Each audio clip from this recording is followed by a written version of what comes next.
కమలదళంలో ఏం జరుగుతోంది? పెద్ద నేతల ఎంట్రీతో పార్టీ వెలిగిపోతుందనుకుంటే అసలుకే ఎసరొస్తోందా? కారు దిగి కమలం పట్టిన ఆ మాజీ ఎమ్మెల్యే మౌనం వెనుక మర్మమేంటి? నేతలు మౌనంగా ఉన్నారా లేక క్యాడరే పట్టించుకోవడం లేదా? పెద్ద నేతలే కానీ స్థానిక సంస్థల ఫలితాల్లో మాత్రం శూన్యం. దీంతో ఆ నియోజకవర్గ బీజేపీ నేతల తీరుపై మండిపడుతోంది పార్టీ క్యాడర్. అసలు ఆ మాజీ ఎమ్మెల్యే ఎందుకు సైలెంట్ మోడ్లోకి వెళ్ళిపోయారు? ఆ నియోజకవర్గ బీజేపీలో ఆ సైలెంట్ సెగ్గలేంటి?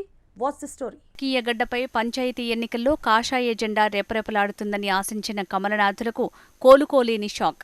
పేరుకు జాతీయ పార్టీ, భారీ భారీ కటౌట్ల బడా నేతలు, కానీ క్షేత్రస్థాయి లోకల్ వార్ సీన్ చూస్తే మాత్రం అధ్వాన్నం.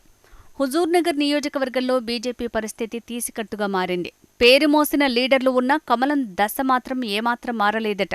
మాజీ ఎమ్మెల్యే శానంపూడి సైదిరెడ్డి బీజేపీలోకి ఎంట్రీతో సీన్ మారుతుందనుకుంటే అసలుకే ఎసరొచ్చిందన్న చర్చ నియోజకవర్గ వ్యాప్తంగా హాట్ టాపిక్గా మారింది. గ్రామస్థాయిలో పార్టీని బలోపేతం చేయాల్సిన చోట బీజేపీ కనీసం పోటీ ఇచ్చే సాహసం కూడా చేయలేకపోయింది.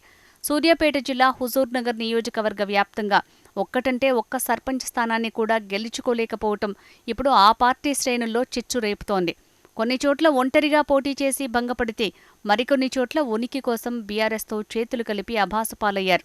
నమ్ముకున్న కార్యకర్తలకు అండగా ఉండాల్సిన సైదిరెడ్డి ప్రచారానికి కూడా రాకపోవడంతో క్యాడర్ నైతిక స్థైర్యం దెబ్బతిందనే ప్రచారం జరుగుతోంది. ప్రధాన పార్టీలు తమ అభ్యర్థులను గెలిపించుకోవటానికి శక్తివంచన లేకుండా కృషి చేస్తుంటే సైదిరెడ్డి మాత్రం మెరుపు తీగలాగా ప్రచారాలకు వచ్చి వెళ్లటాన్ని ఆ శ్రేణులు జీర్ణించుకోలేకపోతున్నారట. ఒకప్పుడు హుజూర్నగర్ రాజకీయాలను శాసించిన సైదిరెడ్డి 2019 ఉప ఎన్నికల్లో బీఆర్ఎస్ నుంచి ఘన విజయం సాధించి ఉమ్మడి నల్గొండలో హాట్ ఫేవరెట్గా నిలిచారు. కానీ 2023 అసెంబ్లీ ఎన్నికల్లో మంత్రి ఉత్తమ్ కుమార్ రెడ్డి చేతిలో పరాజయం పాలయ్యాక సీన్ రివర్స్ అయింది. బీఆర్ఎస్ నుంచి బీజేపీ పార్టీలో చేరి నల్గొండ ఎంపీగా పోటీ చేసి ఓడిపోయారు. అప్పటినుంచి సైదిరెడ్డి సైలెంట్ మోడ్లోకి వెళ్లటంతో వ్యక్తిగత ప్రయోజనాల కోసమే పార్టీ మారారా, ఆయన్నే నమ్ముకుని ఉన్న పార్టీ కార్యకర్తల భవిష్యత్తును గాలికొదిలేశారా అన్న సందేహాలు హుజూర్నగర్ గల్లీల్లో వినిపిస్తోంది. పార్టీ కార్యక్రమాల్లో అడపాదడపా కనిపిస్తూ ప్రజా సమస్యలపై మౌనం వహిస్తుండటంపై కమలం అధిష్టానం కూడా గుర్రుగా ఉన్నట్టు సమాచారం. హుజూర్నగర్ బీజేపీలో అసలు సమస్య ఈగో వార్. మొదట్నుంచి పార్టీని నమ్ముకున్న పాత నేతలు ఒకవైపు, వలస వచ్చిన సైదిరెడ్డి వర్గం మరోవైపు. పగ్గాలు మాకే ఉండాలనే పాత నేతల పట్టుదల, కొత్తగా వచ్చిన వారిని కలుపుకుపోవటంలో వైఫల్యం ఫలితంగా నియోజకవర్గంలో సర్పంచులు గెలవకపోవటానికి కారణమట.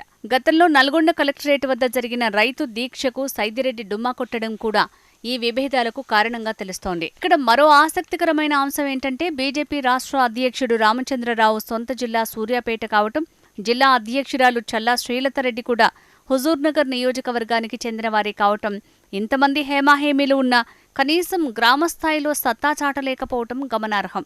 అమ్మ పెట్టదు అడుక్క తిననివ్వదు అన్నట్టుగా నేతల తీరు ఉందంటూ కార్యకర్తలు బహిరంగంగానే విమర్శలు గుప్పిస్తున్నారు. మున్ముందు మున్సిపాలిటీ, ఎంపీటీసీ, జెడ్పీటీసీ ఎన్నికలు రాబోతున్నాయి.